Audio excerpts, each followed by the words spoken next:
অন্তর্বর্তীকালীন সরকার আইন করেছে যে এই রাতে আতশবাজি করা, ফানুস উড়ানো, আগুন নিয়ে খেলা করা, এগুলো তো অগ্নিপূজকদের কাজ। এটা শাস্তিযোগ্য অপরাধ। ইহুদি খ্রিস্টান যদি গুইসাপের গর্তে প্রবেশ করে, মুসলমানও পিছনে পিছনে গুইসাপের গর্তে প্রবেশ করবে। 31st নাইট নামে যা হয়, অশ্লীলতা, গান বাজনা, ভায়াপনা, তারপর আতশবাজি, তারপর হলো পটকা ফুটানো, মানুষকে কষ্ট দেওয়া, এগুলোর সাথে কোরআন সুন্নাহর কোনো সমর্থন নাই, কোনো সম্পর্ক নেই। ইসলাম এমন একটা ধর্ম, মানুষের জীবনের যাবতীয় দিক সবকিছু ইসলামে আছে। একটা বছরকে বিদায় জানাচ্ছেন, আর একটা নতুন বছর শুরু হচ্ছে। এখানে আপনার আসলে কাজ কি, মুসলমানদের করণীয় কি, কাজ কি, সেটা তো নবী করিম সাল্লাল্লাহু আলাইহি ওয়াসাল্লাম নিজেই বলে দিয়েছেন। তিনি বলেছেন, তিরমিজি শরীফের যে হাদিস এসেছে, কুল্লুন নাস ইয়াগদু ফাবাইউন নাফসাহ, প্রত্যেক মানুষ ফজরে উপনীত হয়, নিজের নফসকে সে বিক্রিকারী, ফামুতিকুহা ওয়া মুবিকুহা, হয়তো সে নিজেকে মুক্ত করে অথবা নিজেকে ধ্বংস করে দেয়। অর্থাৎ মুসলমান এর হিসাবটা বছর কেন্দ্রিক হবে না, মুসলমানের হিসাবটা হবে দিন কেন্দ্রিক।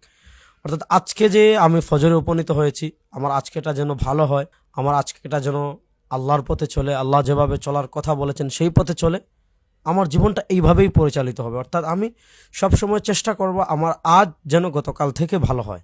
ইসলামের নববর্ষ কেন্দ্রিক আতশবাজি, পটকা ফুটানো, গান বাজনা করা, অশ্লীলতা ছড়ানো, এগুলা তো ইসলামেই শুধু হারাম না। কোনো সুস্থ মস্তিষ্কের মানুষ যদি চিন্তা করে যে একটা বছর বিদায় হচ্ছে, গত বছর তারা যে ভুল ত্রুটি হয়েছে এটার জন্য সে অনুশোচনা করবে, আগামী বছর এই বছর থেকে কিভাবে ভালো হয় এটার জন্য সে পরিকল্পনা করবে, আল্লাহর কাছে দোয়া করবে, এটা তো বুঝতে হলে খুব বেশি কোরআন সুন্নাহর ইলমের দরকার নাই। যার সুস্থ মস্তিষ্ক আছে, সুস্থ চিন্তা আছে, সেইটাই কি করতে পারে, বুঝতে পারে।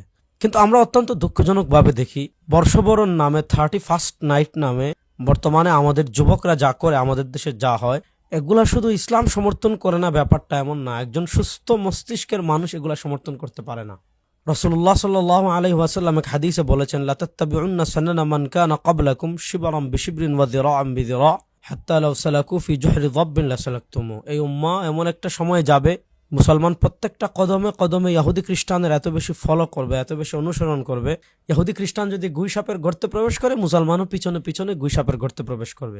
আজকে আমাদের দেশে দেখেন 31st নাইট নামে যা হয়, অশ্লীলতা, গান বাজনা, ভায়াপনা, তারপর আতশবাজি, তারপর হলো পটকা ফুটানো, মানুষকে কষ্ট দেওয়া, এগুলোর সাথে কোরআন সুন্নাহর কোনো সমর্থন নাই, কোনো সম্পর্ক নাই। এগুলা সম্পূর্ণ বিজাতীয় কালচার, সম্পূর্ণ বিজাতীয় সংস্কৃতি এবং সম্পূর্ণ অপচয়। আল্লাহ তাআলা আমাদেরকে নতুন আরেকটা বছর দান করছেন।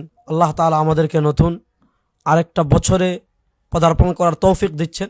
আমাদের উচিত হবে অবনত চিত্তে আমরা আল্লাহ রাব্বুল ইজ্জত ওয়াল জালালের শুকরিয়া আদায় করা এবং পিছনের বছরের যে অপূর্ণতা আছে সেগুলোর জন্য আল্লাহর কাছে ক্ষমা চাওয়া। আপনারা ইতিমধ্যে জেনেছেন, অন্তর্বর্তীকালীন সরকার আইন করেছে যে এই রাতে আতশবাজি করা, ফানুস উড়ানো, আগুন নিয়ে খেলা করা, এগুলো তো অগ্নিপূজকদের কাজ।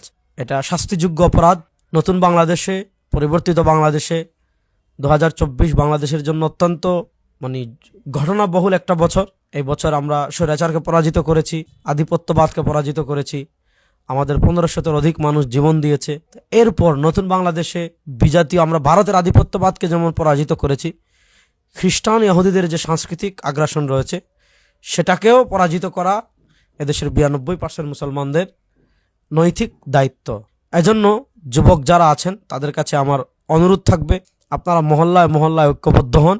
এই বিজাতীয় কালচার, সংস্কৃতি, অপচয়ের সংস্কৃতি, অশ্লীলতার সংস্কৃতি, আল্লাহর বিরুদ্ধে, আল্লাহর আইনের বিরুদ্ধে, আল্লাহর বিধানের বিরুদ্ধে গিয়ে বছরের প্রথম রাতে কোরআন সুন্নাহ বিবর্জিত কাজ করার এই সংস্কৃতি বন্ধ করা, বুঝিয়ে বন্ধ করার দায়িত্ব আমাদের সকলের। আমরা তরুণরা যদি সচেতন হই, মানুষকে বোঝাই, আশা করি পহেলা বৈশাখের ইসলাম বিরোধী যে বিষয়গুলো আগে ছিল, সংস্কৃতির নামে শাহবাগীরা প্রমোট করেছিল, এগুলো যেভাবে মানুষ ধীরে ধীরে ফিরে আসছে, আশা করছি 31st নাইটের এই ভয়াবহতা থেকেও মানুষ ফিরে আসবে। আল্লাহ তাআলা, আমরা দোয়া করি নতুন বছর আমাদের জন্য কল্যাণের হোক, পিছনের বছরের অপূর্ণতা আল্লাহ তাআলা যেন আমাদের ক্ষমা করে দেন। বিশেষ করে এই বছর বৈষম্য বিরোধী ছাত্র জনতা আন্দোলনে যারা শহীদ হয়েছেন, যে সকল মুসলমান শহীদ হয়েছেন, আল্লাহ তাদের কবরকে জান্নাতের টুকরা বানিয়ে দেন। যারা আহত হয়েছেন, এখনো হাসপাতালে আছেন, আল্লাহ তাদেরকে শিফায়ে কামিল আজিলা দান করেন। আসসালামু আলাইকুম ওয়া রাহমাতুল্লাহি ওয়া বারাকাতুহু।